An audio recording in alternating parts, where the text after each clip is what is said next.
Welcome to Dualshock'd, the Brotherhood of Geeks PlayStation podcast. I am one of your hosts, Brett J. Rasmussen, and over here I got my other co-host, Guru Blaz. Ooh, what's up, Guru Blaz? Oh, not too much, man. Just chilling in this negative 2-degree weather.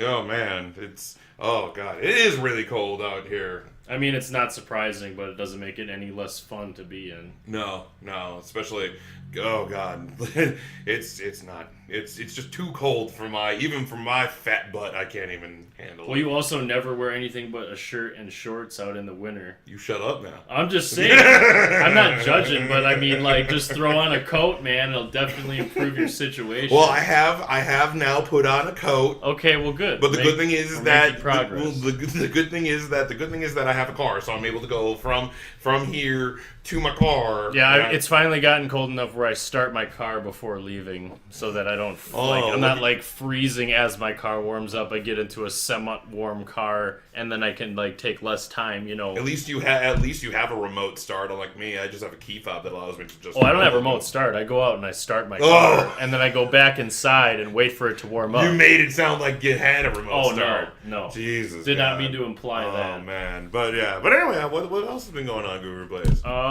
Not too much. I mean, as far as media intake, I've been rewatching Full Metal Alchemist Brotherhood because I hadn't fully finished it when it originally aired. Okay. And I forgot that I owned it, so I watched it. And as far as games go, I've been getting into some of my PlayStation Plus freebies that I've been just stockpiling.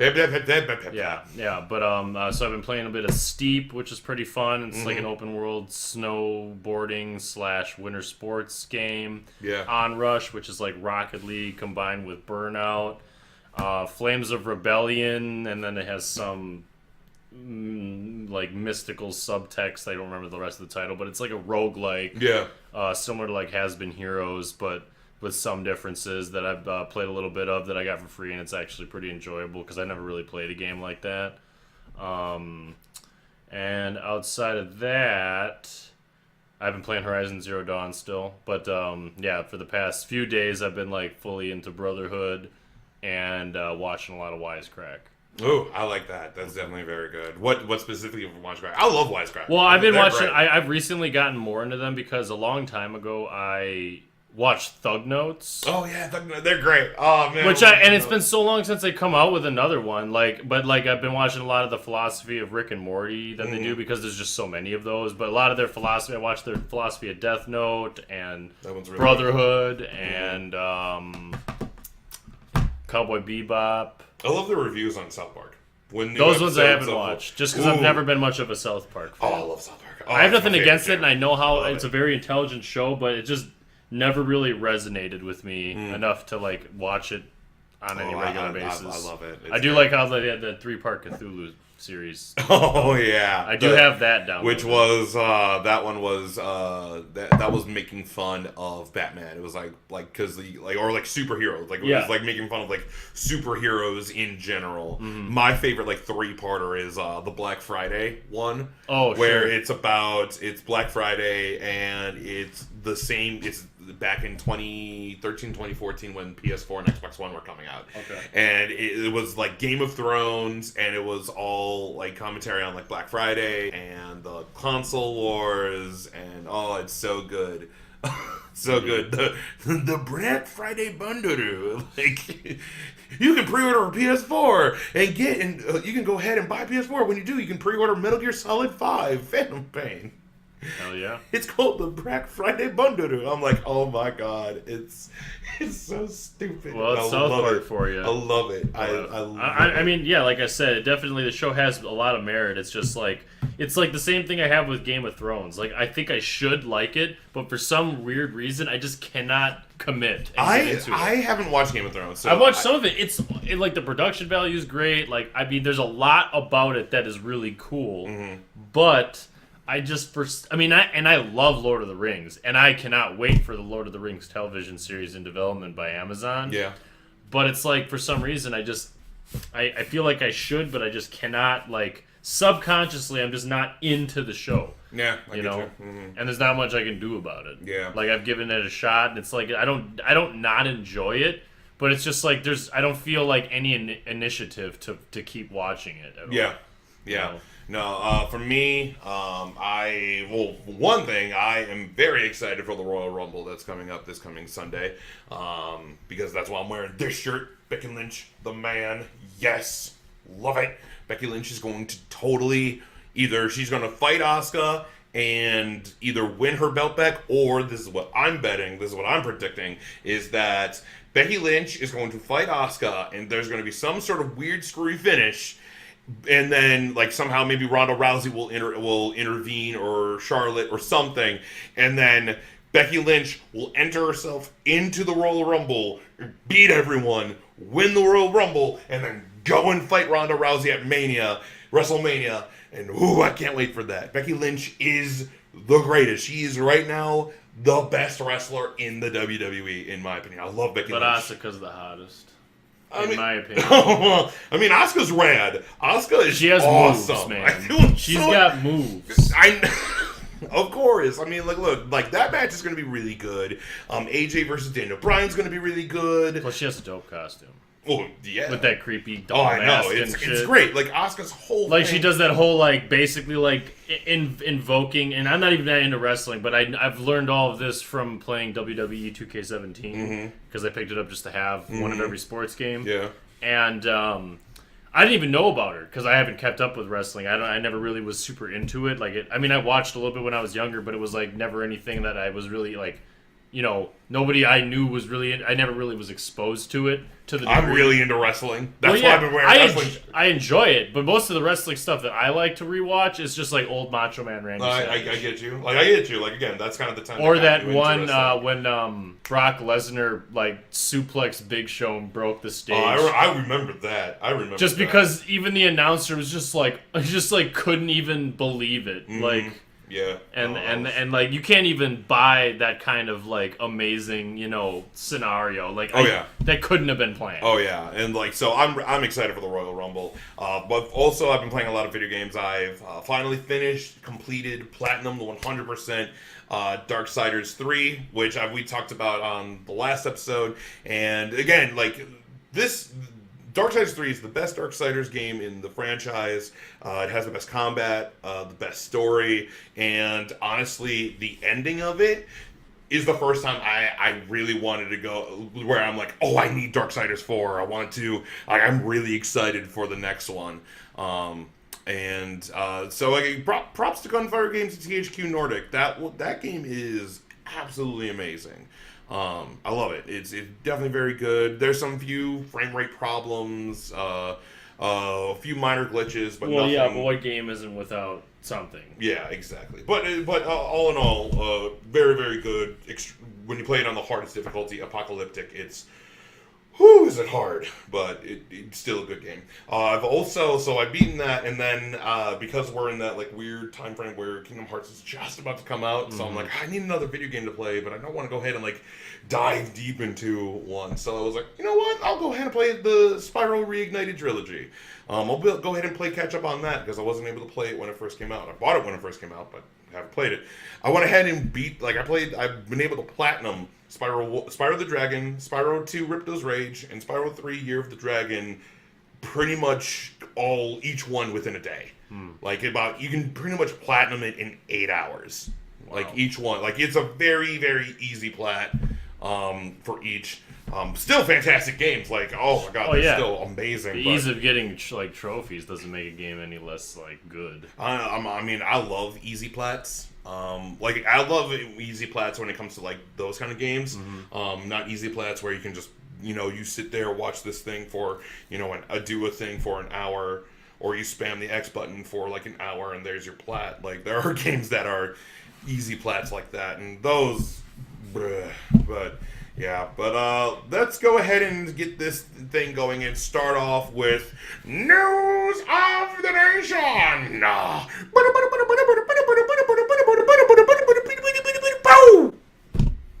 Sound effects. Yep, yes. Indeed. I know. All right, so let's go ahead and begin with the first topic.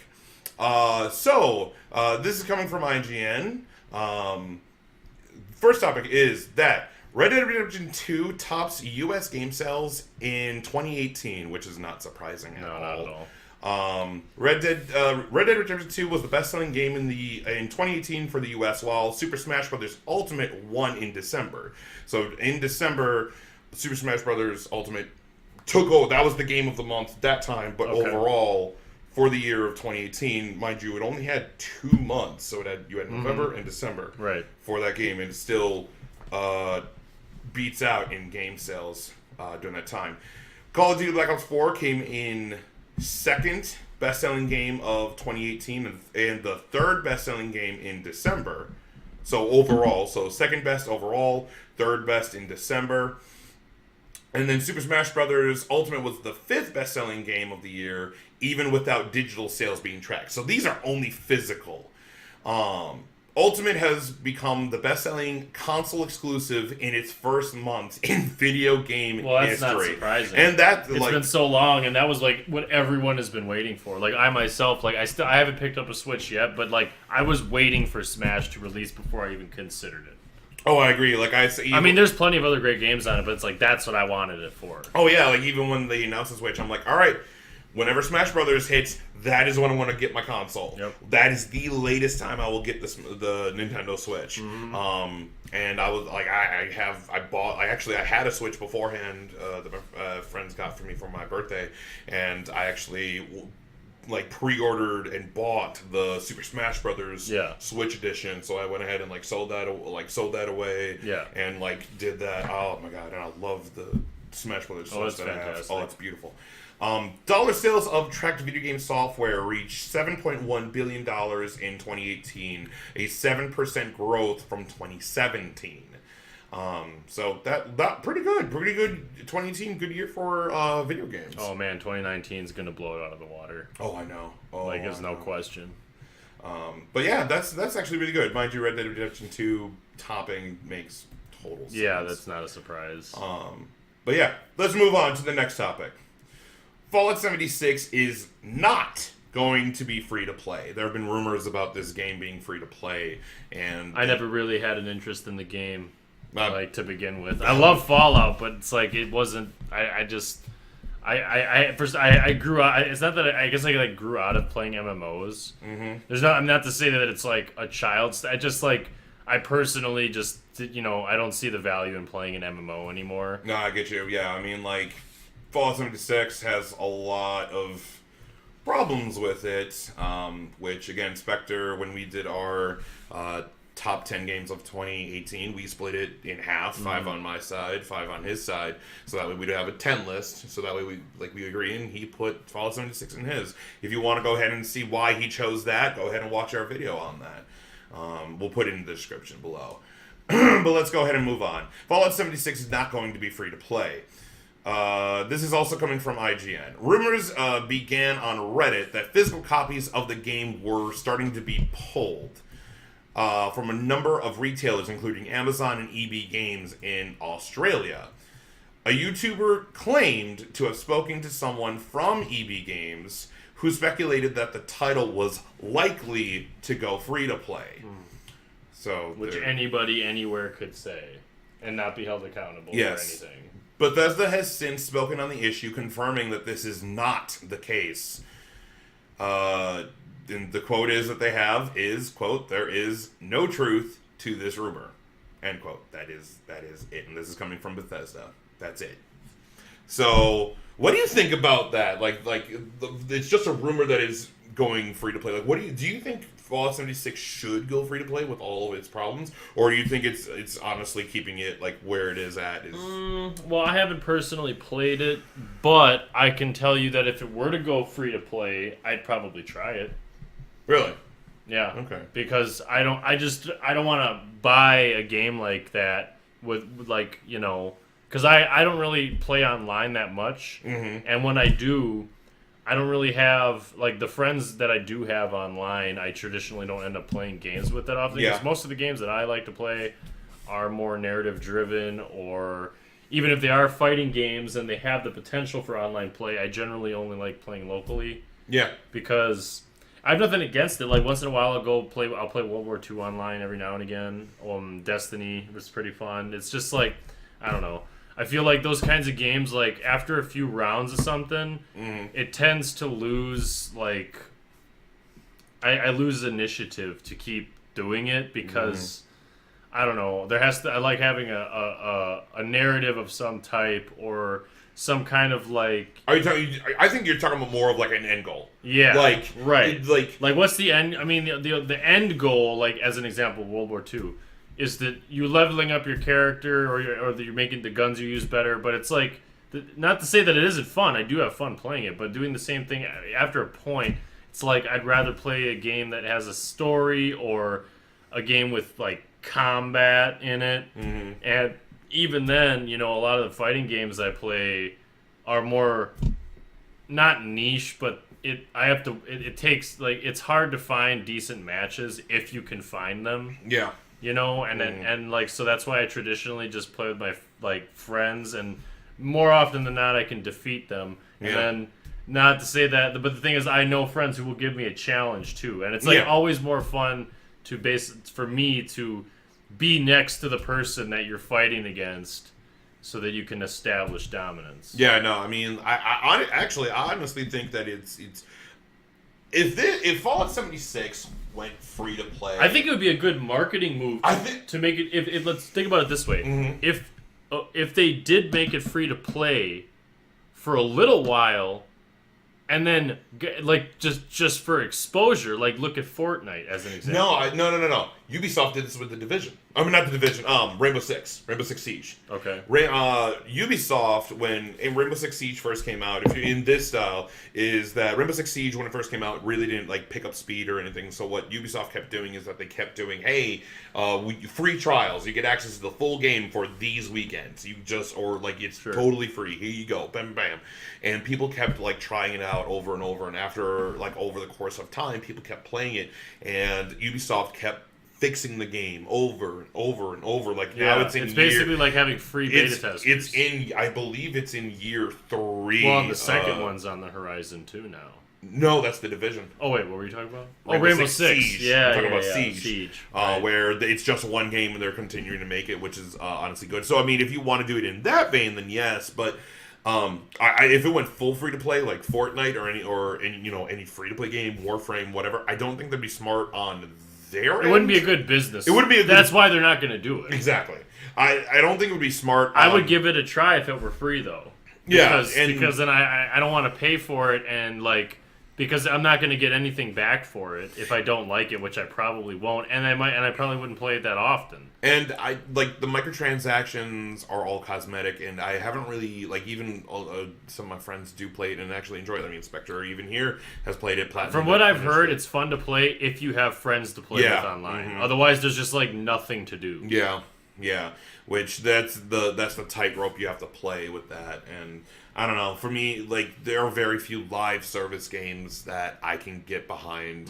As I said before, Monster Hunter that came out last year is, in my opinion, the best way to do a live, game as service, games as service kind of game, where it's a game that you do interact with not only your friends but strangers, because when you're in the hub, if you have a mic, your mic is active so you can talk to people. You can go ahead and SOS people when you're trying to hunt down a monster. You can go ahead and send out an SOS. People are looking like, I need to fight this monster. They can just see someone is fighting that guy and you can join them, so that way you can get those parts that you need for your armor or your weapon. Sure. You can play by yourself if you want to, and the game augments the monsters and the stats and everything to be single player. Capcom has done a very, very, very, very good job with Monster Hunter World. So, business wise, Fallout 76 should still be pay. You still have to buy the game. But I think if they went the way Ubisoft has done Rainbow Six Siege, I think that would be in the betterment of that game. But even if that's the case, Fallout 76 and Bethesda have burned that game and their reputation a lot since the release of that. There have been so many problems. Bethesda, if before Fallout 76, Bethesda was the you can do no wrong. You are the best. You are one of the best developer and publishers in the business, and this one game has eroded their reputation in the video game. Well, I think that when they do Skyrim 6 or whatever, or they come out the next Elder Scrolls 6. I'm pretty sure that'll probably that's what they're probably focusing on. We'll see, but I think Fallout 76 is going to put a lot of people, at least I agree. gamers who follow this on edge, because they're like, because what we know is that they're going to be using the old creation engine that they've been using for 2 generations since the PS3 360. So it's with the amount of resources they have, there's no reason they couldn't update that. Yeah, for sure. Yeah, no, I completely agree with that. But yeah, it'll be interesting. But no, I'm honestly glad that rumor is not true. That it's that. I know it sucks because it would be good. Well, for players, dude, that wouldn't be a good business decision. Exactly. That's what I mean. So yeah, let's move on. Next topic. The games industry pros think that workers should unionize. So this is about the developers. That kind of stuff. So again, this is also coming from IGN, but I'm also IGN source is also from Rockstar Games and Pexels. A report suggests nearly half of the game industry professionals think that they should unionize, though less believe that this will actually happen. This data comes from GDC's State of the Game Industry 2019 report, which polled nearly 4,000 devs. Let's see. There we go. When they were asked, do you think that workers in the video game industry should unionize, 47% answered yes. 26% answered maybe, 16% answered no, and 11% answered I don't know. When asked if they think the industry workers should actually unionize, so the first was what do you think about the idea to unionize? Now this is what do you think about actually doing it? Only 21% answered yes, and 39% answered maybe. Quote from an anonymous respondent. Quote, companies will just do what Walmart does when they vote in a union. They close the Walmart/game studio and open a new one a mile down the road across the city limits. End quote. So, meaning, if they want to unionize, so company will do. The quote says that they will do just what Walmart does when they vote in a union. So, if I believe. Basically, if they tried to unionize, they would just close the store down, thus circumventing the problem of having to deal with it, and just basically start over in another place. Okay. Because they don't care. Yeah. Because they're so big. Well, as in Walmart's case, they're so big and they employ so many people that they know that they'll be able to just fill a store with employees. So the publisher, for instance, EA or Activision. Yeah, they would basically just shut it down because they own that whatever, and then it would never become an issue. What do you think about that? What do you think? Do you honestly think that the developer they should unionize? Because mind you, the people who are really lining their pockets are the investors. And I think I wouldn't be against it. I think that if they feel that they should, then they should. I mean, obviously, if there's that many people that even have the idea in their head that they should, there's a reason that unions exist. Yeah. And they're almost non-existent now because. People just don't let it happen because it's not in the best interest of the higher ups of whatever company. That's what with Walmart and stuff. Yeah, it's the whole thing about being in a union and striking. It's because if you believe you're not being treated fairly or you want more of something for the work that you do, it's basically a way to put a stranglehold on the company until they give you what you want as a whole. But that's not in the company's best interest. So depending on what the workplace, it really depended on what kind of industry you're in, and what you're demanding. Obviously, if they're outrageous or have nothing to do, it depends. But if it's just, and I'm sure there's plenty of game developers out there that are being unjustly treated or paid or whatever for the amount of work that they do, So unionizing would be able to give them more of a voice in one of the biggest industries in the world. Yeah.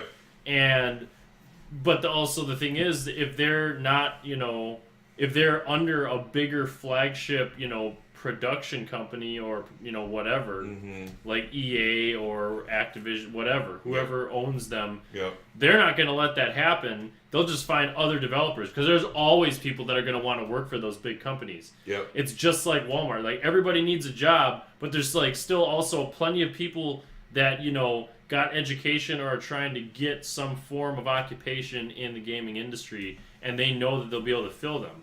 Granted, there's probably, certain people that would be more talented than others that would leave because they don't feel like they're being compensated for that talent that they bring or what the amount of work that they do. But they also wouldn't want to lose such a cushy position at one of those development firms. And that's probably why it won't happen, because unless you were already near the top, unionizing really wouldn't get you anywhere, and they'll just find someone to replace you. So probably that's another, in general, a reason that like there probably isn't many unions, because like in this day and age, like having a decent job like that is not something you just come by, and you're not going to jeopardize your livelihood because you think you should be able to be getting more and be happy with what you got. And that's exactly the way they want you to think.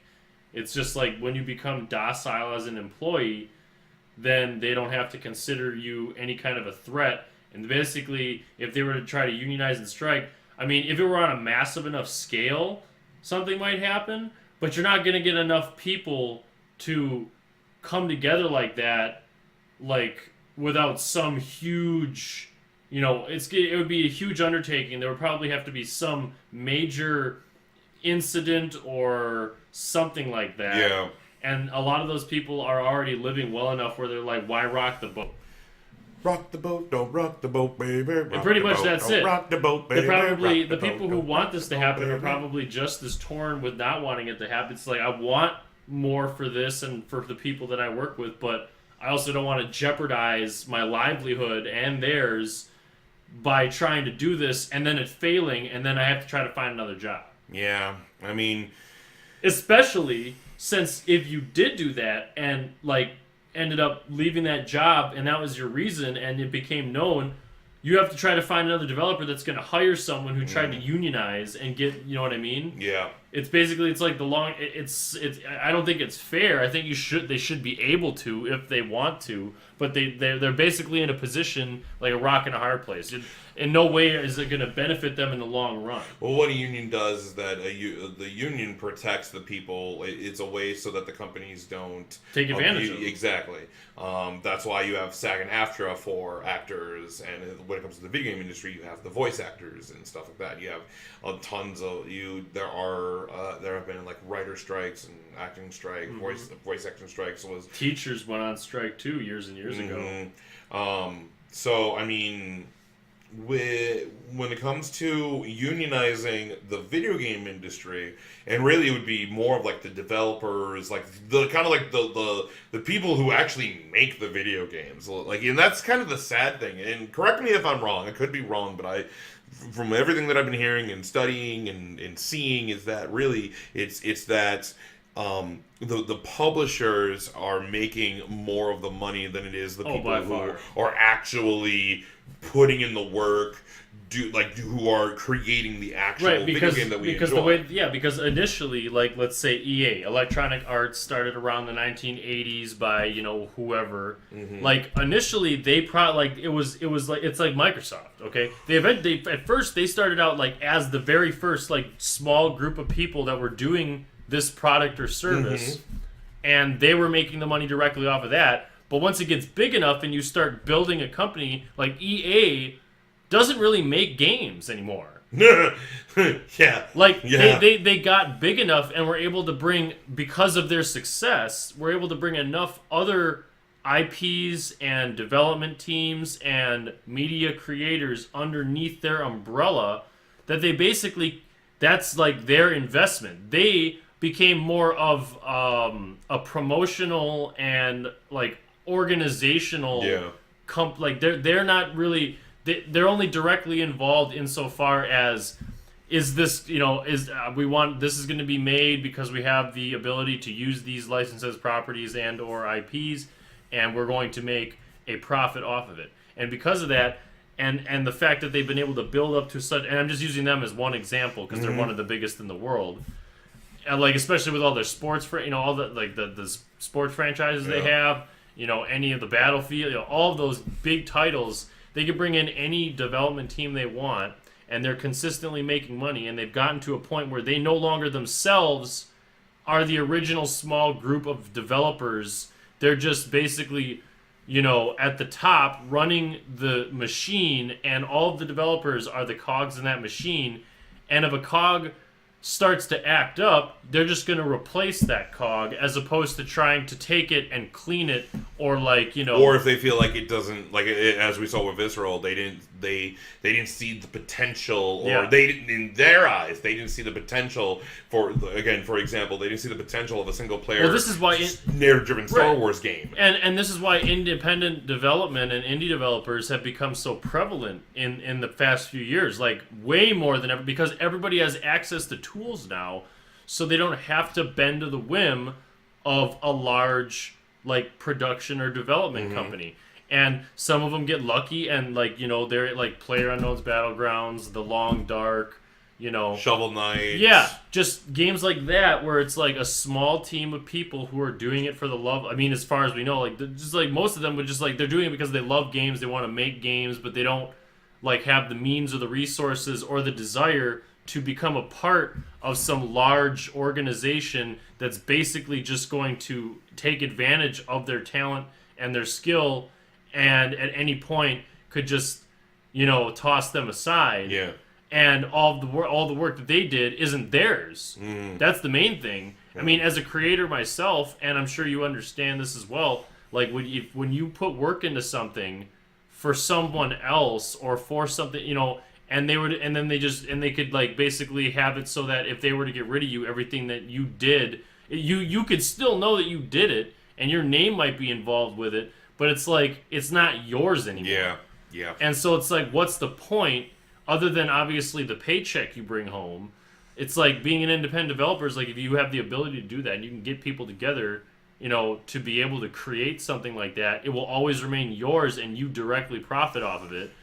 But then again, it's but even when game development companies become big enough, that's what basically I think the cycle is you start off as a group of small developers, one developer, whoever the initial idea for a new company or a new development team, and eventually, if you get big enough, you essentially, it's almost like you're destined to become, not to say you would run it the same way, but you're destined to become an EA or a Bethesda, where if you became big enough, it's just as an example, a multi-channel.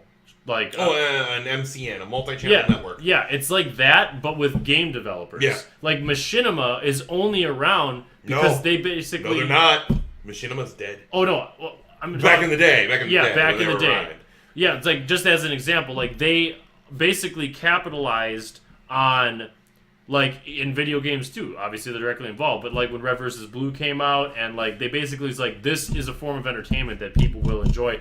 They became almost a promotion network. Yeah. It's just them collecting a bunch of creators under their umbrella, but and they may have been directly involved at certain points, but eventually they just become the machine itself. They're just gathering all of these in a way that they're going to be profiting off of it. And also, obviously, they're going to support and try to get deals, and because that will only improve their long-term, bottom line.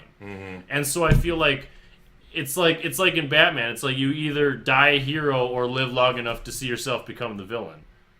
Yeah, just for me, I think it would be very smart to unionize, but knowing that they would just go, oh, you're a problem? Yeah, no, Kong shut down, and then, Right, I think that if they felt like they wanted to, and they should, and I think that it would be good if they did in a lot of cases. It protects them, it allows, the developers definitely should be getting paid way more than what they are, and they definitely deserve more because they're the ones who other than like the few people who are like design leads who happen to become really popular as figureheads, and they might be making insane amounts of money. Like I can, because I don't know facts and figures exactly because of every company because they there's probably but like Cliff Bleszinski, right. Cory Barlog, Neil Druckmann, David Amy Jaffe. Hennig, David Jaffe, and granted, they're incredibly talented people that definitely deserve all the credit and the money that comes with that and all that.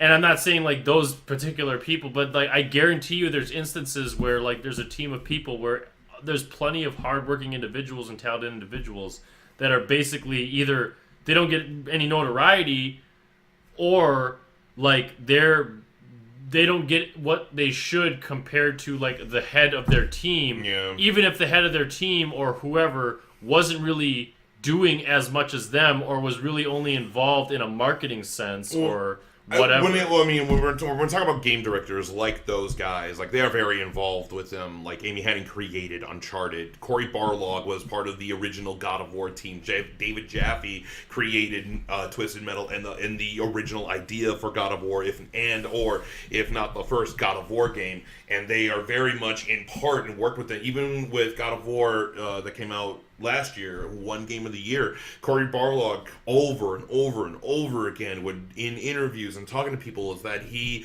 would continue saying, I've never worked with such an amazing team of people who I work with, and they come up to me with ideas and that kind of stuff, and that's why I believe God of War won Game of the Year, deserves to win Game of the Year, is because of a team like that. You have when you're just trying to make a great piece of entertainment media and a work of art. Yeah, no, I agree, but let's move on. Next topic. Developers begin working on next-gen games. This also comes from IGN. 18% of developers are reportedly working on next-gen games. According to a recent report, about 18% of developers are working on next-gen games in some kind of form. The data comes from GDC's State of the Game Industry 2019 report, which polled nearly 4,000 developers.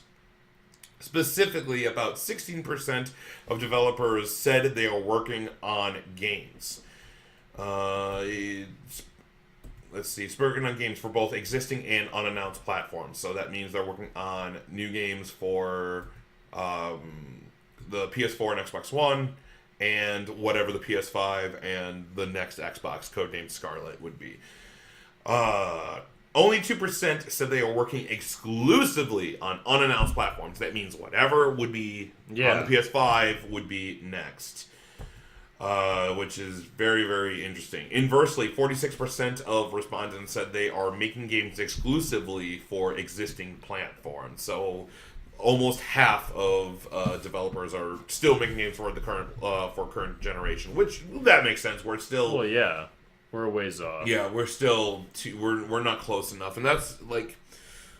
Well, and they already it's like they've been established now for like years. There's just like it's like, I'm not to say that eventually they won't be replaced. It's always the way that it goes, but they're still at a point where amazing games can still be made, and there's still improvements to be made with the existing hardware. Yeah, I mean with kind of hearing that, like we know this, like we're getting closer and closer to the next generation of consoles. It's been about, I believe, 5 to 6 years that the PS4 and the Xbox One has been out as a console. And then the One X somewhat more recently being the most powerful console. And you have the PS4 Pro. Right. Well, the X, I'm all for PS4, but the X blows the shit out of like PS4 Pro's processing ability. Yeah, and like you can't, like, again, the specs of it is definitely you can't argue higher. with the numbers. I can't, like it is honestly the. But that doesn't mean there's really many games I'd want to play. But again, it's the what games do you have? And right. That's a big initiative. Because Forza looks great, but I don't play Forza. I don't care about Forza looks great. I'll probably play it a little bit, but like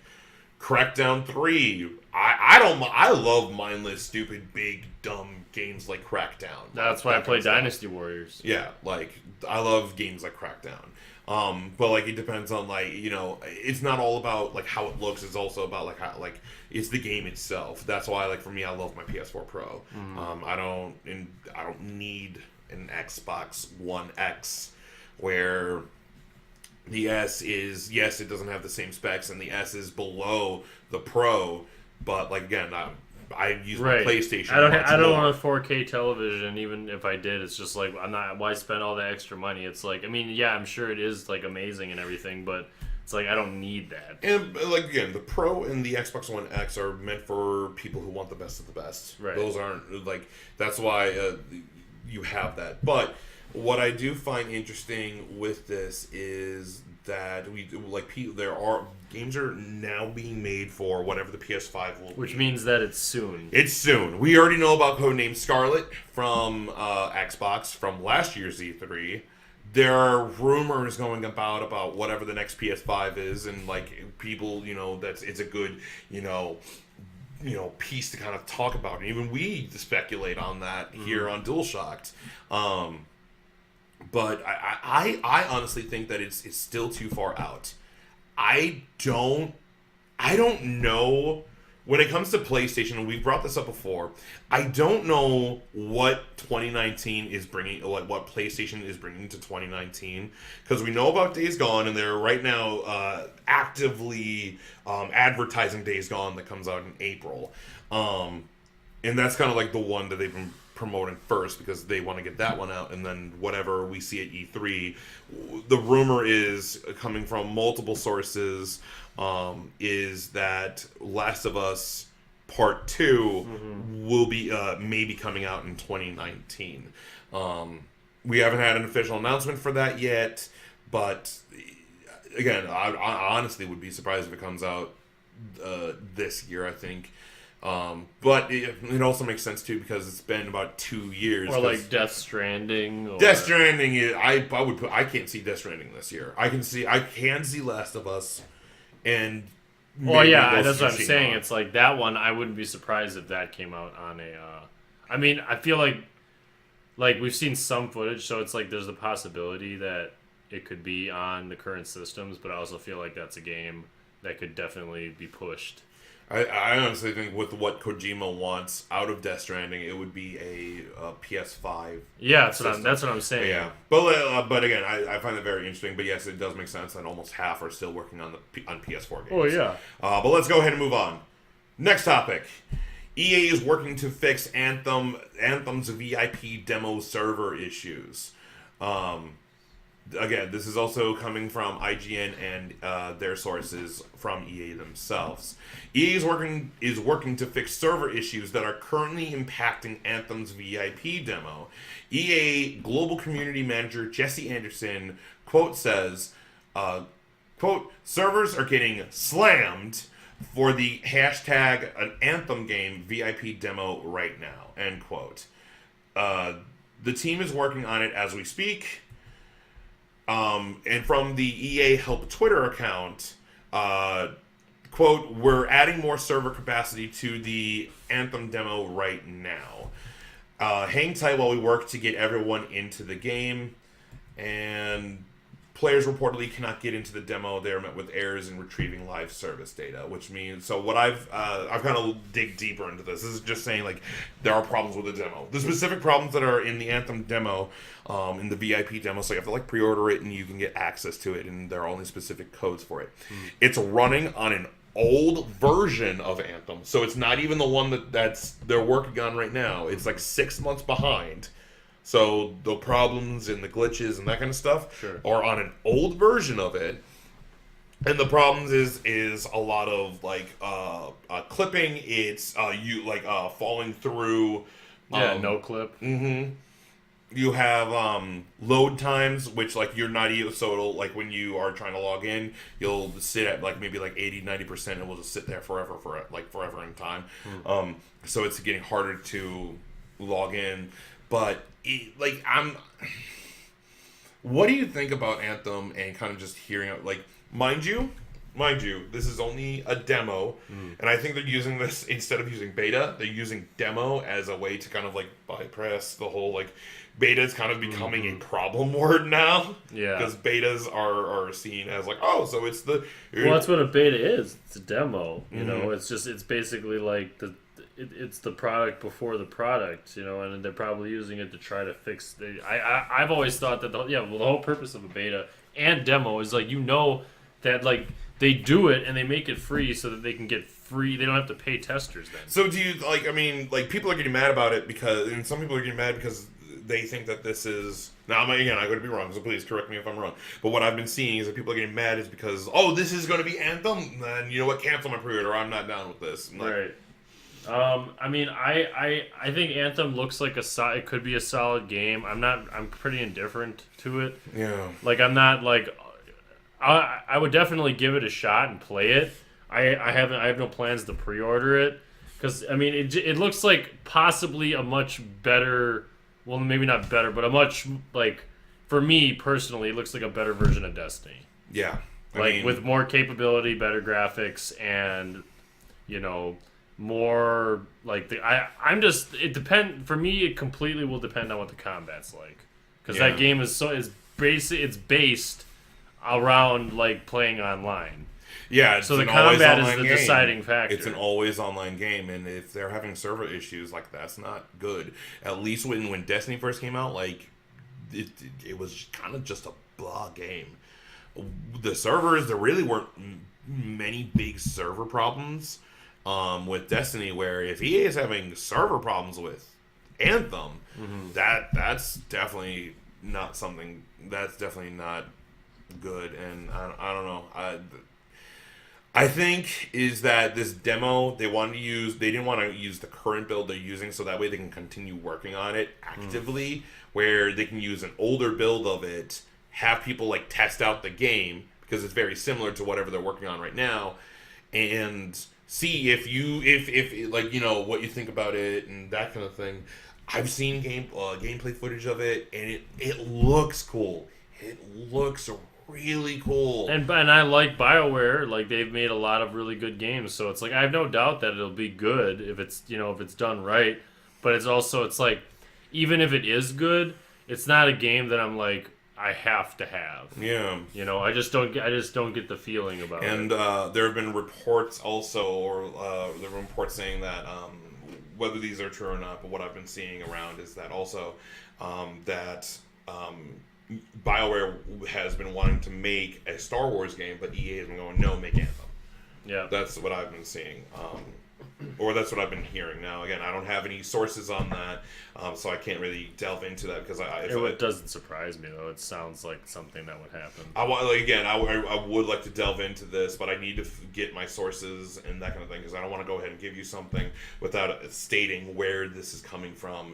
Well, we can have our own conjecture. I know, but hearing this, I'm giving my opinion. Oh, yeah, absolutely. Is that if that's the case, that honestly, that's what I would like to see. I don't Anthem. I don't need another Destiny. I already got it. And even then, that's has an up and down. And now Bungie's away from Activision. So now Bungie can just make Destiny the way they want to make Destiny. Exactly. So, I don't know. It'll be interesting to see. But because of how EA has burned me in the past with Battlefront 1. It's one of those games where it's I'll wait to see when it comes out what's up with it. And then I'll make a decision. Exactly. Yeah. Because a good game is no less good if you wait. Exactly. I do. Yes. Very much so. Alright, and then last but not least, the final topic for the news, and then we'll go on to the main topic. Sure. Final topic. Kingdom Hearts 3 has some streaming restrictions for players who are looking to play this game. This is again coming from IGN and Square Enix. The warning states is, quote, "You are free to stream this game in non-commercial context." From IGN can confirm that this advertisement appears in a pop-up window accessible on the game's title screen. It further reads, quote, "Using streams of the game to primarily provide or listen to the music is prohibited even in non-commercial context." So if you just want to have the main menu playing and so that way you can stream the music, you can't do that. Even if it's not for commercial, you cannot do that. Kingdom Hearts 3 is currently available in Japan and will be coming out worldwide January 29th, which is only a few days away from recording. So pretty much what it is that you can stream it, but it's just you're hey, I want to you want to share the game, But if you're looking to like, hey, I want to play the music or anything like that, you can't. It's in a non-commercial context. I mean, that's understandable, I guess. I'm trying to understand what that means in non-commercial context. From what I understand, it means that you can't make money off of it. Okay, well, okay. That's kind of what I thought, but So, I thought like, it would be like you can else. stream it, but non-commercial. So it's like you can't commercialize the streaming of it. So like that. I mean, in my line of work with design, like whenever like for as an example, if you download a font that's free for personal use, it's not free for commercial use, which means that if you were to use it in something that you're going to make profit off of, you have to get permission or some other form of, permission to be able to legally use that to make money with. Interesting. So, as far as I understand, you can stream it, but you can't monetize the streaming of it. Okay. Well, again, I just kind of wanted to bring that up. Kind of, it's a little bit of a warning to anyone who is looking to play that. Well, people are going to stream it. Oh yeah, it's going to be streamed, and I personally am. We've said this before. It's one of our most anticipated games for 2019. I'm excited. All right, but let's go on into the main topic. On our last episode, when we talked about EA and Star Wars, one of the news topics we brought up was kind of this controversy with Assassin's Creed Odyssey and the newest DLC episode called Shadow Heritage. Just to play catch up for you and anyone who hasn't seen it. While you catch up, funsies. Well, I'll go ahead and play catch up and let you guys know. Because if we're going to get into a conversation, I can't just be like sitting there like holding my legs together. We don't want that, Blaze. So, just to play catch up for you guys.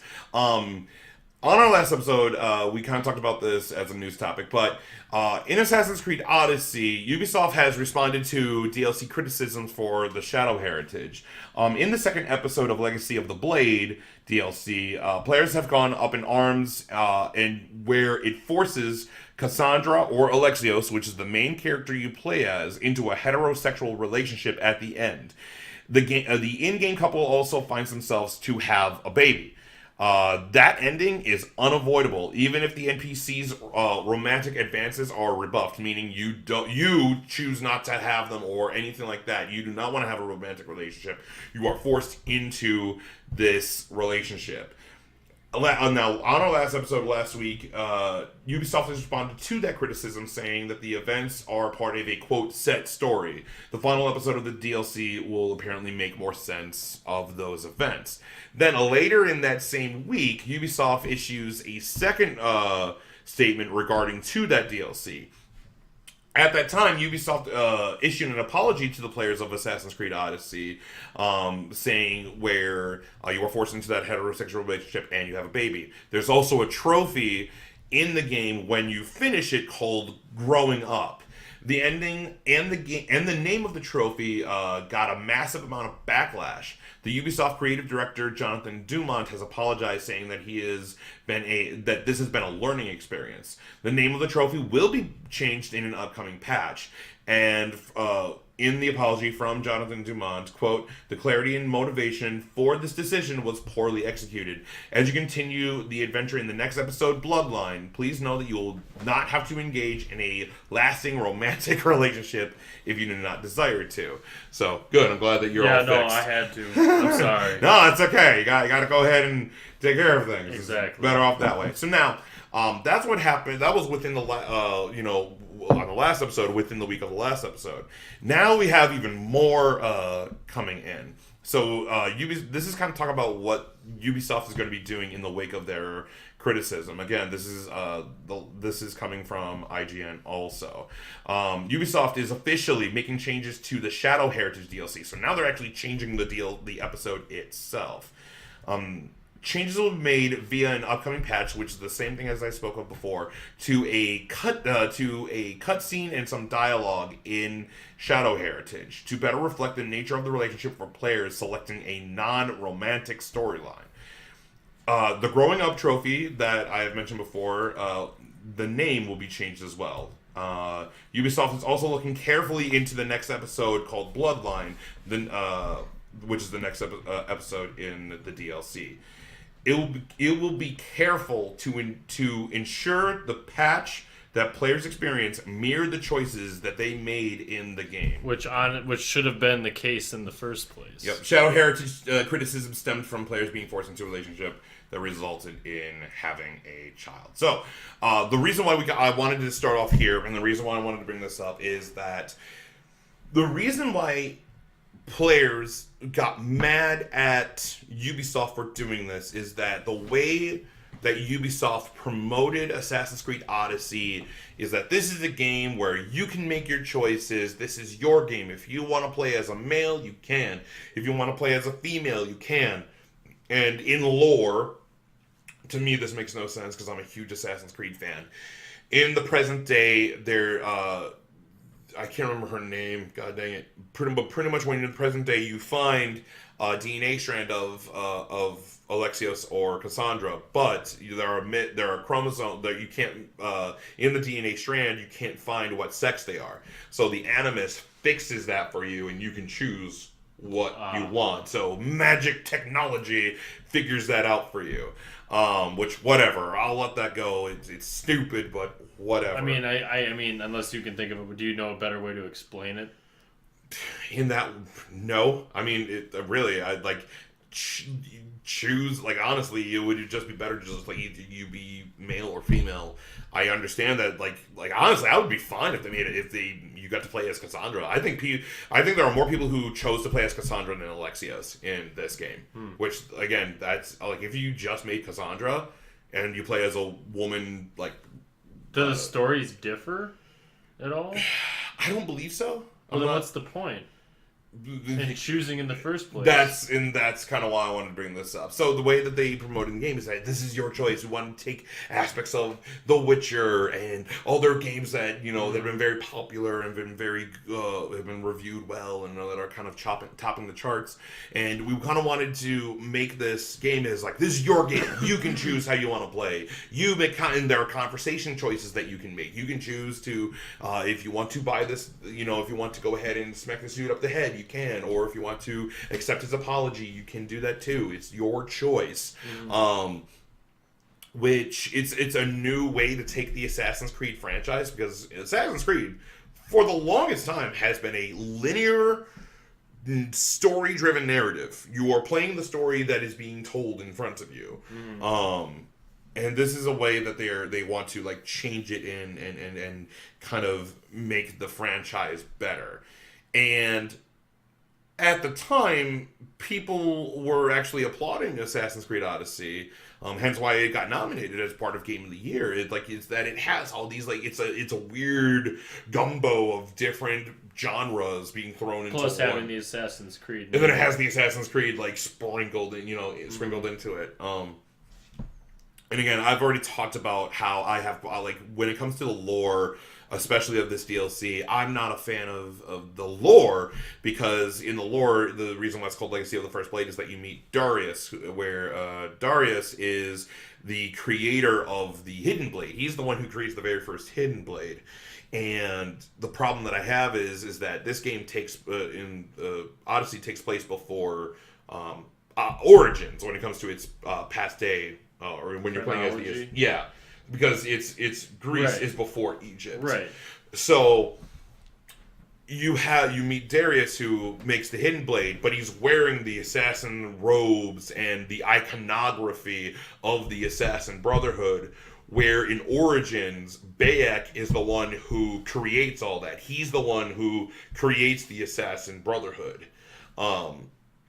So that I have problems with that. And again, I said this in our last episode, Laser Z, who is a very good Assassin's Creed YouTuber, he does a very good and poignant job of explaining why this doesn't make sense. So if you haven't subscribed to Laser Z, or if you're a fan of Assassin's Creed, I definitely suggest you go ahead and subscribe to him. He's very, very good. He does a very good job with his videos. I'm a huge fan of him, so great job. I love it. But anyway, I wanted to bring this up because we want to talk about how the reason why people are mad is because you have player choice, where you can choose how you want. You don't want to be in a relationship, or you want to do this, you want to do that.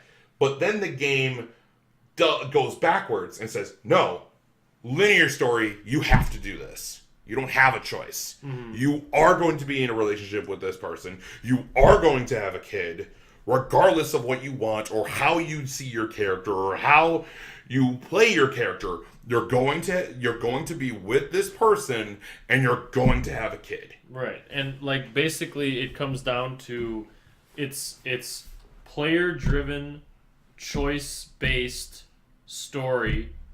It's narrative-driven completely. So, like, okay, it's really the reason why I wanted to bring this up. It's like it's narrative versus player choice. Right. That's what like how regardless of how it's done, it's that you have narrative, which is it's linear. It's a story that's being told. You can have you're interacting with it, and you are a part of the story, but the story cannot really be changed. Yeah. So like again, like in any big way. Yeah. So like Uncharted, God of War, Last of Us, Until Dawn, Order 1886. Order 1886. Like it's a linear story. Now I even bring up Until Dawn, or even BioShock. Yeah, or Detroit Become Human. These games, it's a linear story. It's a story-driven game. In games like Detroit Become Human, you do have player choice, but it's a linear story. Like no matter what, there's a background story that is like basically tying all of the choices together. So like when it comes to like games like Telltale and Beyond Two Souls, or Detroit Become Human, but same thing.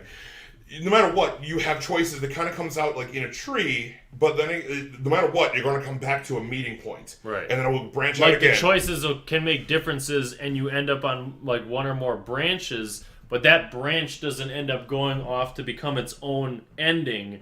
It comes back to like an ending that was predetermined in some, which you can't really escape. Like a game is programmed, you can't have infinite endings. In the way that I feel people imagine what that would its ultimate pinnacle could be. Yeah. Unless you have like procedurally generated endings, which I don't think that we're not at a point in gaming where that can be done. And maybe I'm wrong. I think maybe I'm wrong. But when I think of narrative, I do think of more linear. But then like you have a game like Fallout or Skyrim, where like there is a lot of like lore and narrative, and there is kind of a main story. But that's where like you have main quests and side quests. Or Monster Hunter World, I would say, has more player choice. Yeah, or if it's a game, or a game like Bloodborne or something, where like there is a vague like story in the background, but really, and there's only certain places you can go. But it's really like everything is based upon it's solely based on how you explore the world. It depends on what you find and what you figure out about it. Yeah, and that's when it comes to player choice. Now, when it comes to, let's talk about like, do you think Witcher 3 kind of falls into the I have yet to play it, but I do think that it tries to do a combination of both. But if you have to, I know that it is a combination of both. Well, I'd have to say it's more narrative driven because it's based on a book series. Yeah. So, like, the main material is a defined story that exists within a defined space. Yeah, so, like... And they give you choice in it, which may affect things, but that comes back... like it's like, can there be a perfect synergy of narrative-driven and player choice, or are you ultimately going to be relegated to one or the other? Because, like I said, narrative-driven, that has been done, and it will be done forever. Mm-hmm. Now you can, and they have, and there are games with like a lot of player choice. Like you got your Mass Effect, you got Witcher 3. Like even in like as an example, like the Telltale games, which are like almost entirely. It's almost like watching a movie, like short of watching a movie. It is, but you do make choices that can affect things. However, I've seen instances like in that game in particular where you could make a choice or another choice, but someone would end up, like the same person would end up dying regardless. Mm-hmm. And then it's the same concept in a different scenario with the whole, relationship having a child thing in Assassin's Creed. But it's like I said, unless you have like a procedurally generated ending system, which I don't think we're onto yet, how can you truly have player choice? Like how can the choices that you make in a game, usually almost all choice-based games, will affect things in the short term of when that choice is made. Mm-hmm. And there are instances where one specific choice will affect the outcome, and you can only have so many endings to a game. No matter how much choice you put into it, you can't like be mad that there's an infinite amount of endings, because that just can't be programmed. Yeah. Like, no. a game has limitations. I mean, so I think so. We have defined. I just want to make sure we're defining this correctly, because we're saying narrative versus player choice. Narrative or means linear. Doesn't mean that you don't have. There's a defined story that you are subject to, regardless of what choices you make in the game. Yeah, with like ultimately the ending is the same. Like for instance, in Uncharted, it's a story. Exactly. You're going to come into a enemy arena somewhere in the game, and you have the ability to choose how you want to deal with those enemies. Right. But you still have to deal with those enemies, and when you finish killing those enemies, the story will then move on into the next part. Like a perfect example would be like Devil May Cry, where like there's like mission based. Like there's no side questing. It's not an open world. It's like you're guided. Like you choose personally how you do it, because depending on what the type of gameplay is. But ultimately, there's only one story you're following, and the story, through cutscenes or however they decide to do it, will always be the same, despite like what you did in between. As where like going with a player choice driven game, a game like Mass Effect, where like I'm not saying it's a perfect example, but it's like what it's trying to do is giving you that ability where like all of these choices you make will affect you, the relationships you have with the other characters, both in the game and out of the game. You know, the availability of other missions or quests down the road will be determined by whether or not you did something or, you know, didn't do something. And in certain cases, it could ultimately affect the ending of the game. Like, one of my favorite examples of a game that I beat, that I like, Bioshock Infinite. Mm-hmm. Whether you choose the bird or the cage doesn't make any difference at all. Like, like, when she offers you those necklaces, like, it really has, like, the only difference is I think that, like, at one point, like, it makes either the husband and wife that you interact with that, like, know all about quantum mechanics, like, one of them, like, gives you something later, but it's the same thing. So it's like, it really, like, it has no bearing whatsoever. It's like, it gives you a choice to make you feel like you're, because it felt like a symbolic choice. Like, I thought about it, I was like, okay, do I choose the bird? I chose the cage, because I was like, okay, the bird, that symbolizes, like, freedom, but there's also that songbird enemy. It's like, is the cage a symbol of imprisonment, or should I pick the cage because that's what they want me to think, and the cage is actually freedom?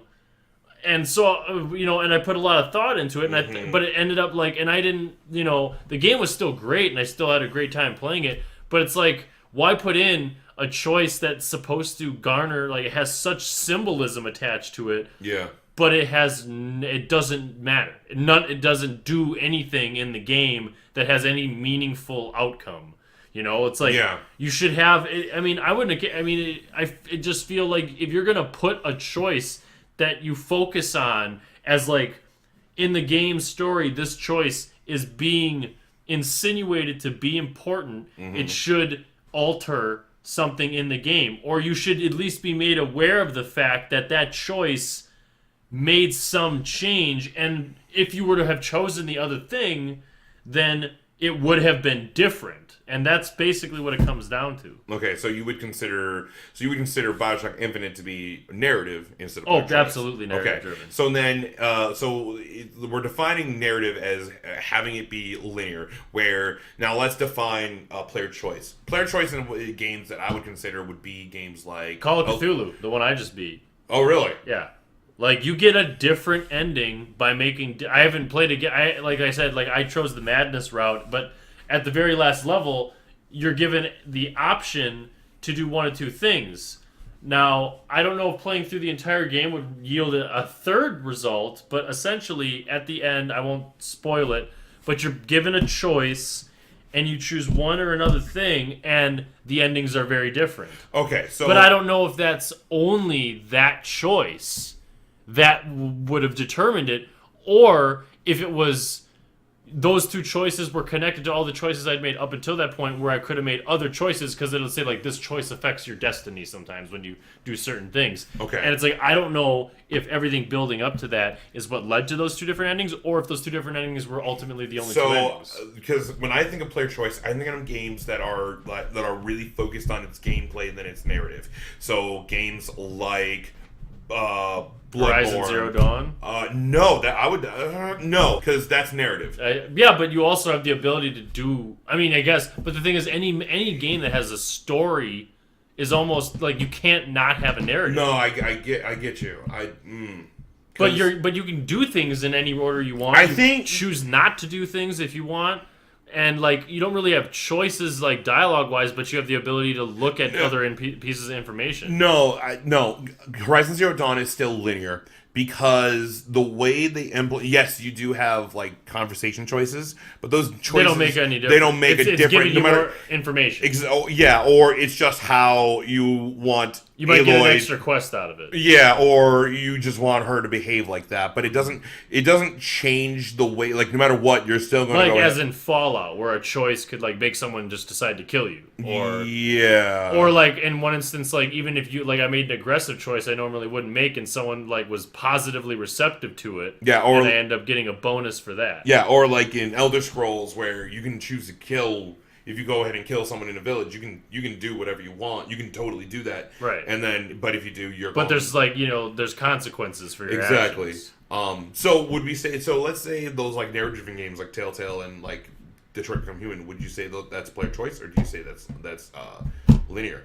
Because of the way it's done is that it has that like way that it goes like this, but you do have those multiple endings as you talked about. And it's like it's almost like, now that we've been talking about it, it's almost hard. It's like I feel like now we're kind of getting into the weed. Like you can't. It's almost like you can't have one without some aspect of the other. Mm-hmm. You know what I mean? Because it's like, okay, you can have like a completely narrative driven game wouldn't be a game.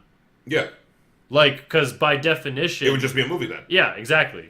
Like, it would just be an animated movie. Yeah. So and not to say that wouldn't be, but it's like the closest thing to that I think would be the Telltale games. Mm-hmm. Like it's like literally like you're making choices and you're doing things in it, but it's almost like barely it's like the least amount of input I think you could have in a game. Outside of like controlling your character, outside of like, walking your outside character of like, around. Niche games like Flower or, games where like there really is no way to win or lose. It's just the experience of it. Okay, so let's bring this back to Assassin's Creed Odyssey. We know that the reason why people are mad about it is because I don't want to be in a heterosexual relationship. I see my character gay. Or I don't want to be in a relationship at all. Or I do. I don't mind this. I don't mind if I'm in a heterosexual relationship and I do have a kid.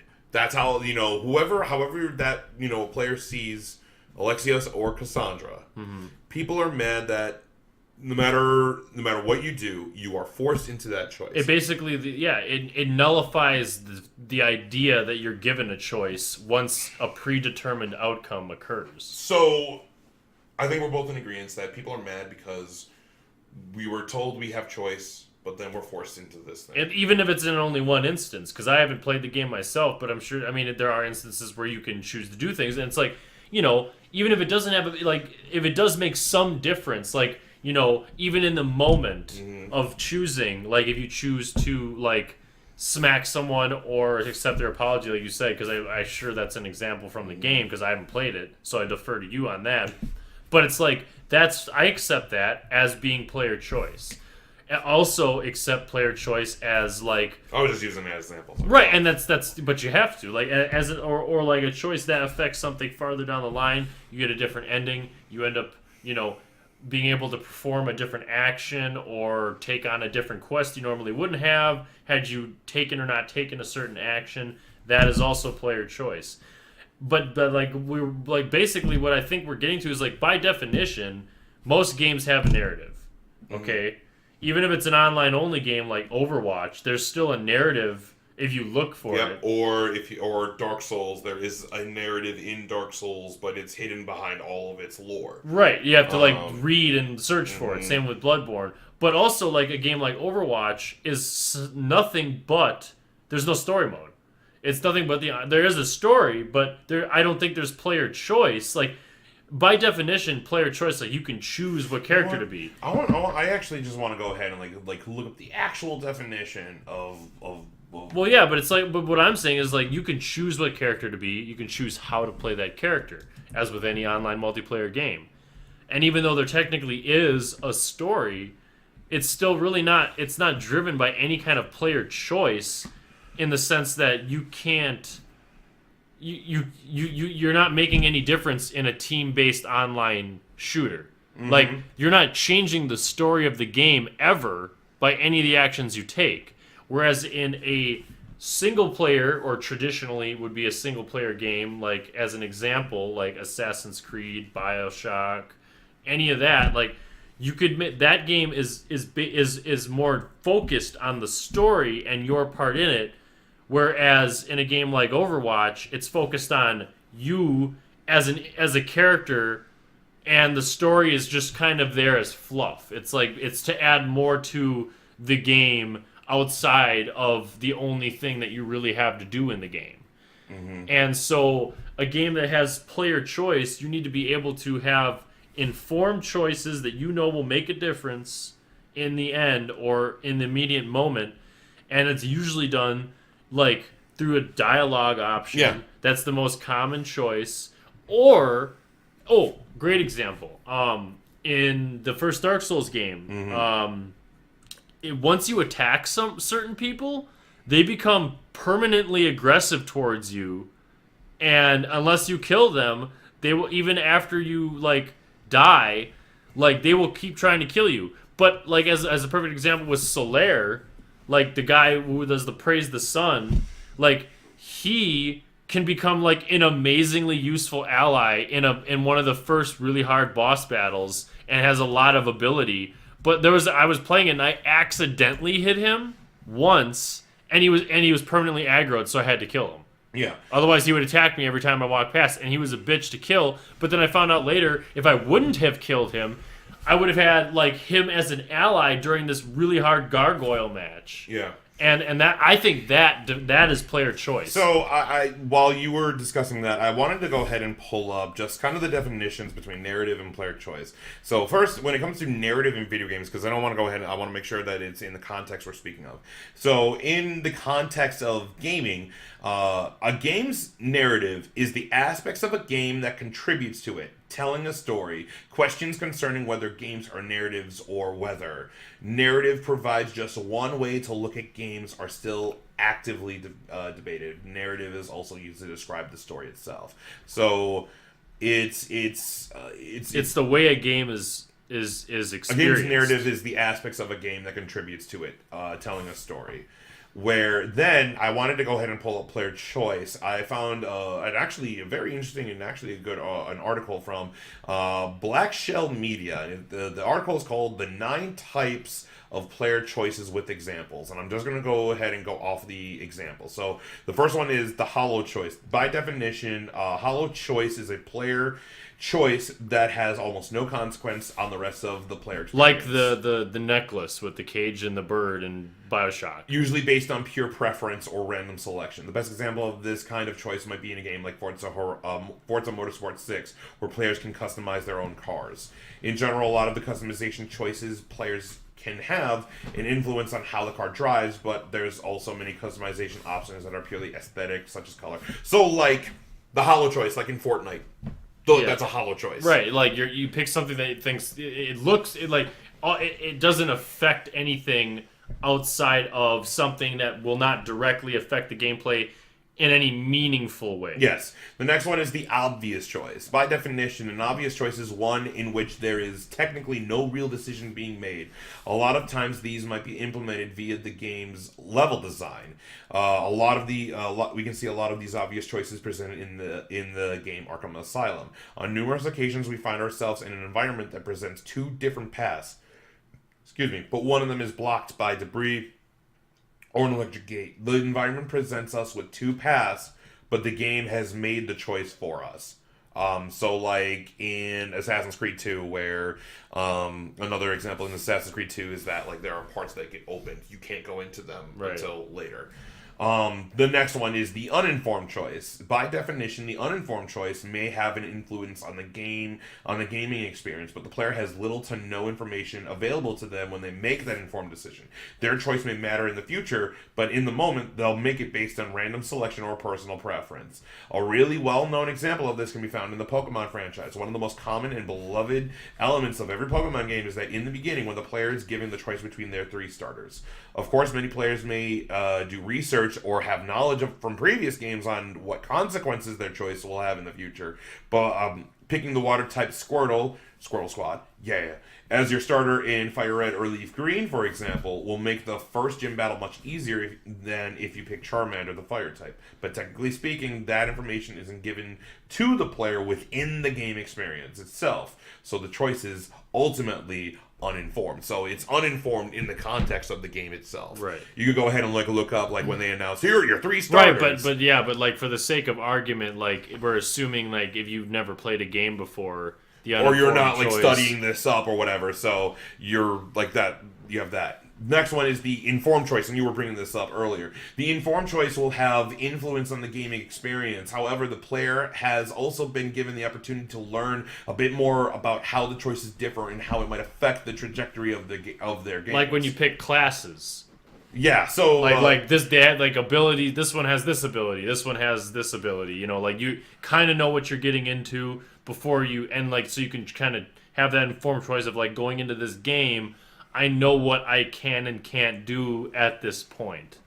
Yep, that's why... picking an archer over a warrior. Yeah, the example that they use is the Sid Meier's Civilization franchise, which gives you a plethora of informed choices, one of which can be seen... you can see one at the beginning of the game. In Civilization 5, for example, players are given the choice between dozens of starting civilizations, all of which have different perks and bonuses unique to each civilizations.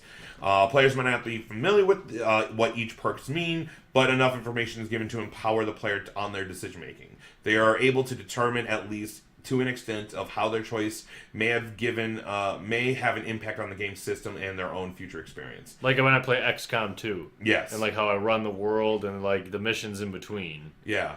The next one they have is called the dramatic choice. By definition, unlike the informed choice, which empowers the player to make a decision based on information, the dramatic choice empowers the players to make their decision based on emotion. It's usually one of the most narrative-driven choices a player can make in a video game, like Mass Effect or even Code or BioWare is very good at doing this, where you can choose if you want to have you could go ahead and have a romance. Like for instance, they use Mass Effect 1. In the second half of Mass Effect, the player must choose between two of their first party members, and one of them will have to die. The consequences of the choice do not have a major influence on the trajectory of the games, other than changes in dialogue, romance plot lines, and a few other side quests. One of them is going to die, and the characters are going to reel from it, regardless of what the player chooses. The strongest variable in the decision-making process is the player's emotions. Who do you want to save? That's the example they use. Then you have the weighted choice, or the weighted choice. By definition, the weighted choice provides a player with a decision that will have consequences, no matter what you do, in either way. The choice will certainly dictate how the game progresses, but it's also riddled with its own set of distinct pros and cons. The player must choose which sacrifice is more worth it in their opinion. Like the lesser of two evils or the greater of two goods. Exactly. Again, this is another BioWare example. They use Dragon Age in this one, but one of my favorites is in KOTOR, where you choose to, when Basilisk gets taken in by the dark side, do you choose to side with her or do you not? And then that kind of dictates how that kind of stems out. And no matter what your that's a weighted choice. You have the next one, 7, the immediate choice.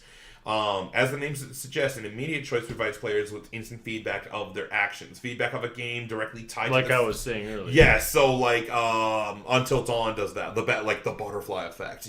Or like Telltale, where it lets you know. Yeah, like you immediately like get a result for your input.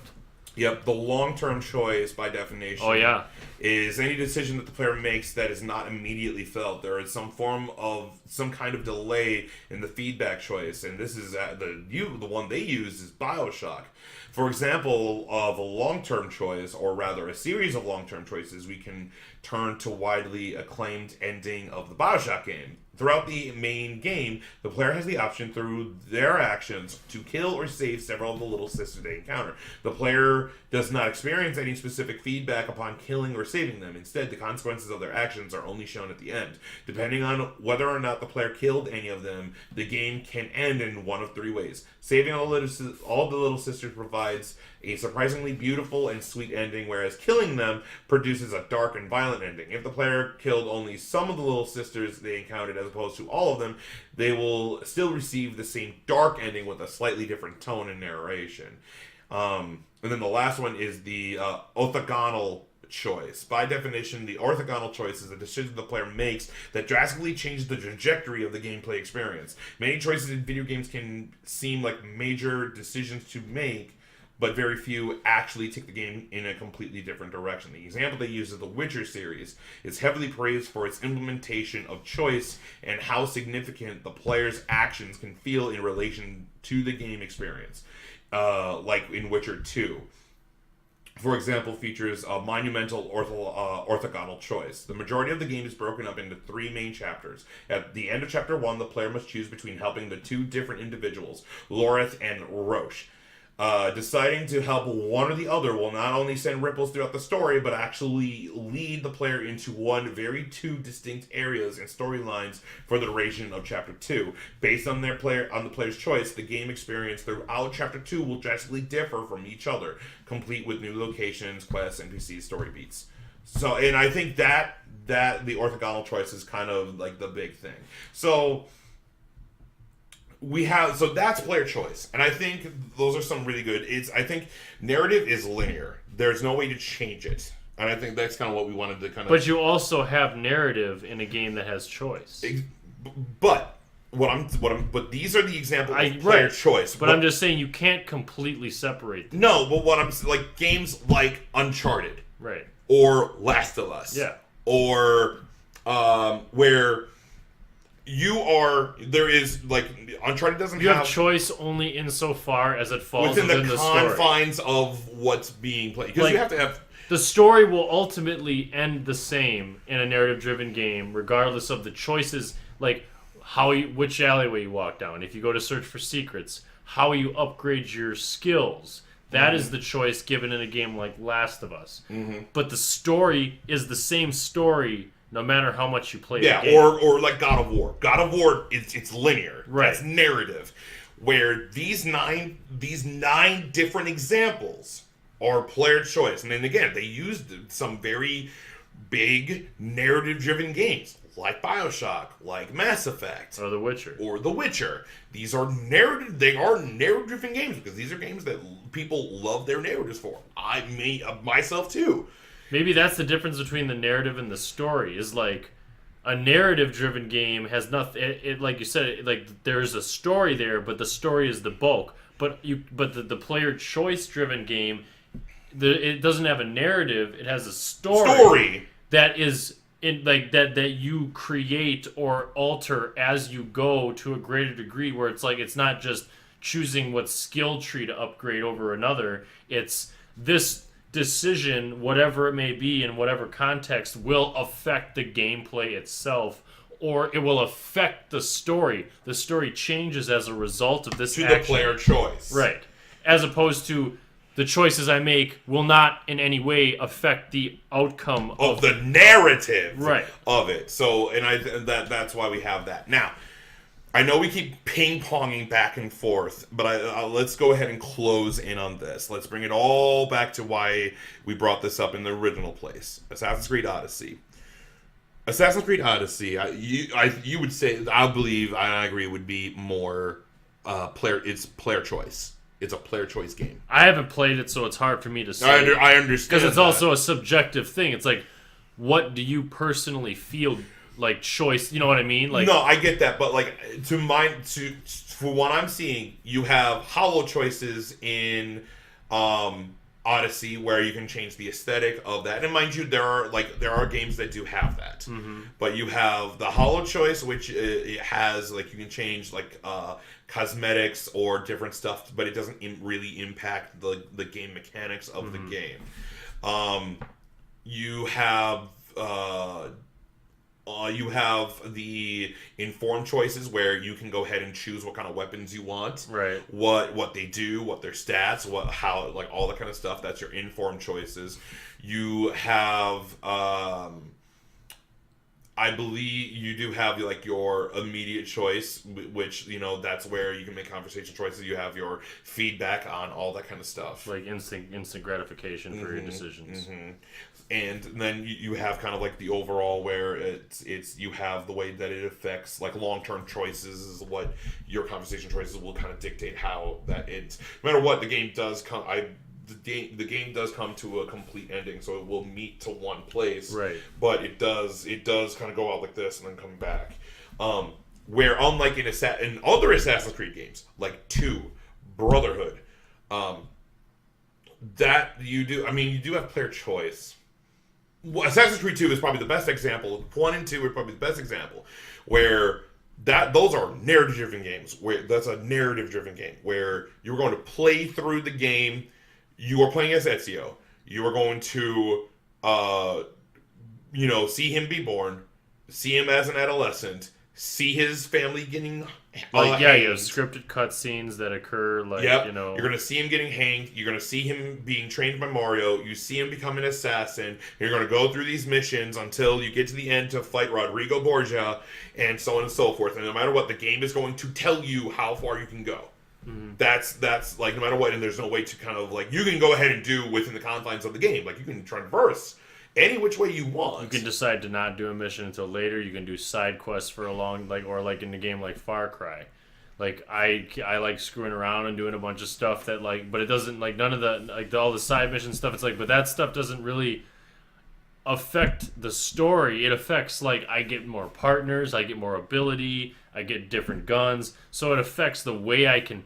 So in a way, it affects the gameplay, but affecting the gameplay is not enough to be pure player choice because the story is still the same. So but then again, you could make the argument that if gameplay is affected, that still could be player choice. However, since ultimately the game's narrative will not change, I don't consider a game like Far Cry 5 to have true player choice. Yeah.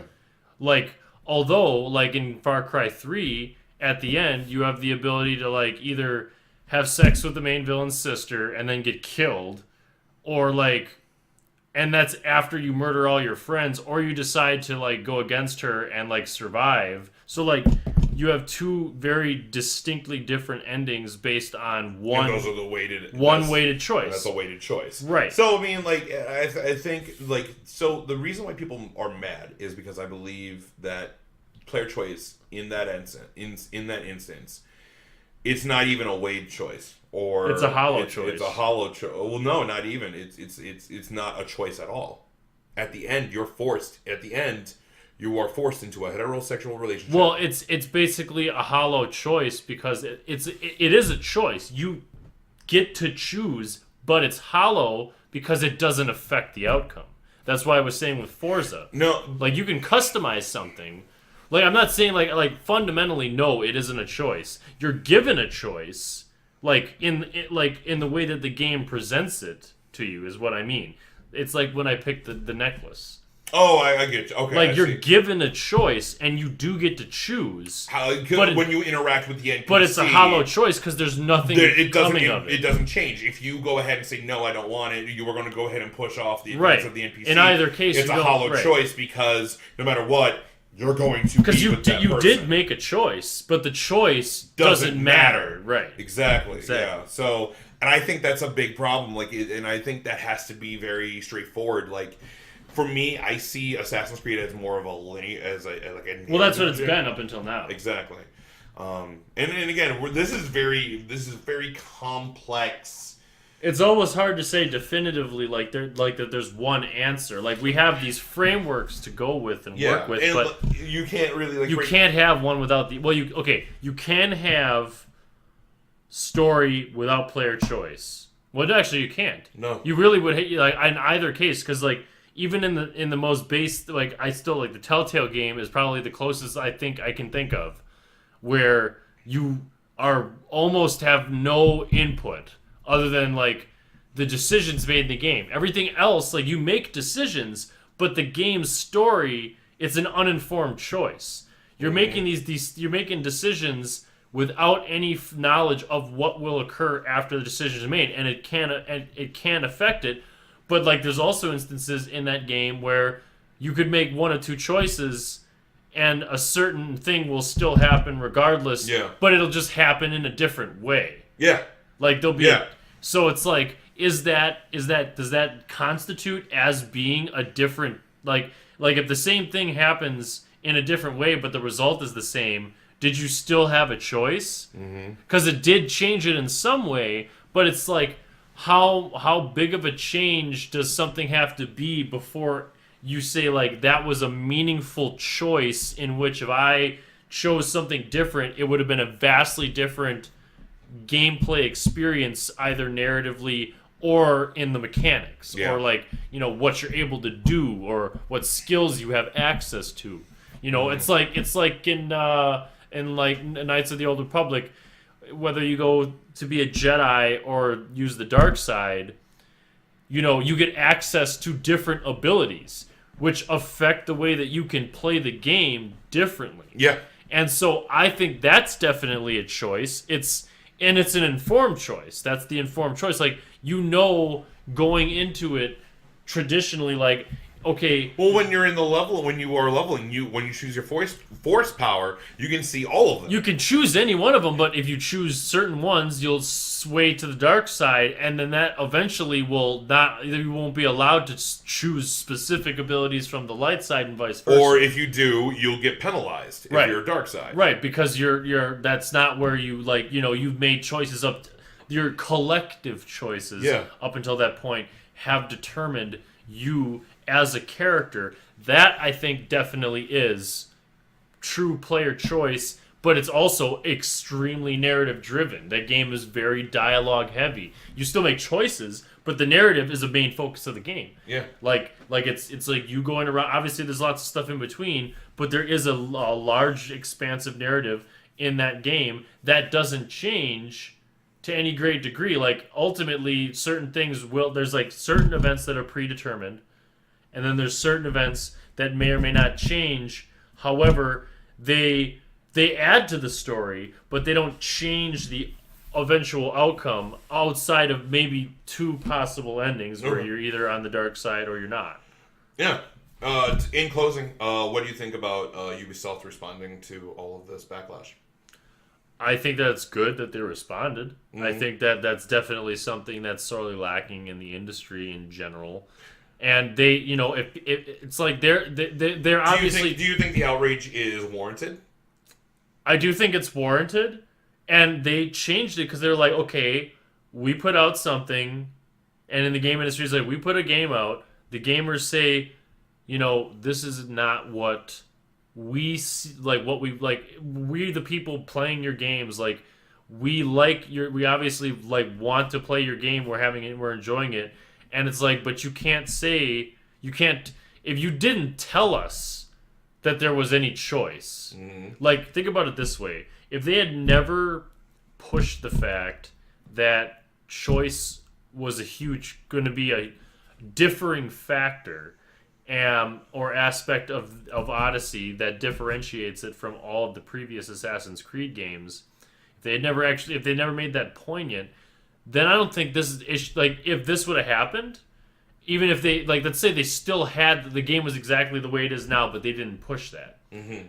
I think that I can't guarantee it, but I don't think that this would have occurred. I don't think that there would have been a backlash at all because it would have been a novel thing. It's they got choices in this game now, so you're going into it with no expectation, mm-hmm. but because Ubisoft or whoever is the marketing whatever made it a point to say that, oh, this is the first Assassin's Creed where your choices matter and you can make these dialogue or story-based decisions and choices that will affect the gameplay.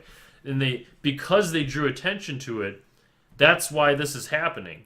The only reason this situation arose, if this story would have occurred, then without them having pushed the if it was a linear story, right? No, I'm saying even if it was exactly as it is now, when the game before it was released, if the idea of the fact that choices in the game hadn't been pushed as a main selling point, then I think that people would have gone into it with like, oh, this is a novel thing that there's like this choice-based thing, and like there wouldn't have been a much weight put on it because you wouldn't have had because they basically gave you what was to be an informed choice, and it ended up being an uninformed choice. Yeah. For me, I believe that like this is definitely warranted. Oh, it's warranted. I just want to explain. No, I understand that, and I definitely agree with your explanation.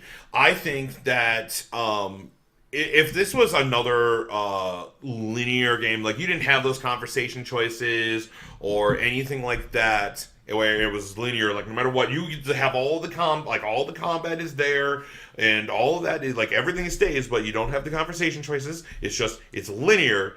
And then you have this, and this happens. I don't think people would be as mad. I wouldn't be mad. Well, you wouldn't know the difference. Exactly. Because you would have never known that, like there was a choice to be, it might have been brought up that like, well, this is dumb because you get the same thing regardless of who you choose and what you choose. So it may ultimately have come up anyway, but in a different context. Yeah, well, again, that's why I brought up earlier, like, if you didn't want to avoid this problem, you could have just made it linear and then chose to do Cassandra. Like, a lot of people playing as Cassandra. I know I've played as Cassandra, but it's the whole reason why people are mad, and they definitely should be mad, and I agree, and I'm glad that Ubisoft is quickly responding and changing a lot of things. So props to Ubisoft on this. They're doing what developers should do, and publisher, and yeah, they're a publisher too. So, and yes, they have their own problems, but that's one thing I can credit Ubisoft on is like when they mess up, they own up to it right away. And they're going to be changing, as I said, dialogue choices, the dialogue in Shadow Heritage, and then you can bail out of that relationship in the beginning of Bloodlines, it sounds like, and they're going to change the trophy name for it. So, but yeah, I wanted to bring this up in this episode because we started talking about it last time, and it was a very good topic, and it's very interesting to kind of see how this has gone about. And I think Ubisoft, when it comes to whatever next Assassin's Creed game they make, if they want to do player choice just like this one, they definitely need to really keep their eye on the ball and really know how they want to do it. Mm-hmm. And if like, I understand, because it's a game about heritage and ancestry, there has to be another descendant of the bloodline. Yeah. There has to be someone, so I get it. I do understand that. And I think that's a lore thing, and I think people just want to go like, oh, Ancient Greece? I want to play in Ancient Greece. I think taking that out, unless like that's why you had it in like 2, because it was the narrative was much more important. The story was more important there. Where as the Assassin's Creed games have gone on, well, they had to build a universe and build a lore before I think they probably would want to give you. Well, the Assassin's Creed games have become more gameplay driven than story driven. Sure. So I mean, again, that I have no problem with that. I personally love more story driven, but that's a me thing. But yeah, I think if on the next Assassin's Creed game, they really need to kind of focus in on that. But yeah, anything in conclusion? Or I mean, I think we pretty much covered most of it. Awesome. Well, guys, thank you so much for watching. We always appreciate it. Please let us know in the comments below what you guys think, whether you agree with us or not agree with us, or what you guys thought about Assassin's Creed Odyssey, or narrative-driven games versus player choice games, or how they work together. Like, do you think there's a perfect synergy somewhere that we didn't mention? Exactly. We would love to hear. Exactly. We would love to hear what you guys have to say. But guys, thank you so much for watching. If you haven't already, go ahead and subscribe to our YouTube channel, youtube.com/Brotherhood of Geeks. press the subscribe button, and also press the bell icon. That way, every time we put up a video, you know we put up a video. You can also follow us on Facebook, which is facebook.com/The Brotherhood of Geeks.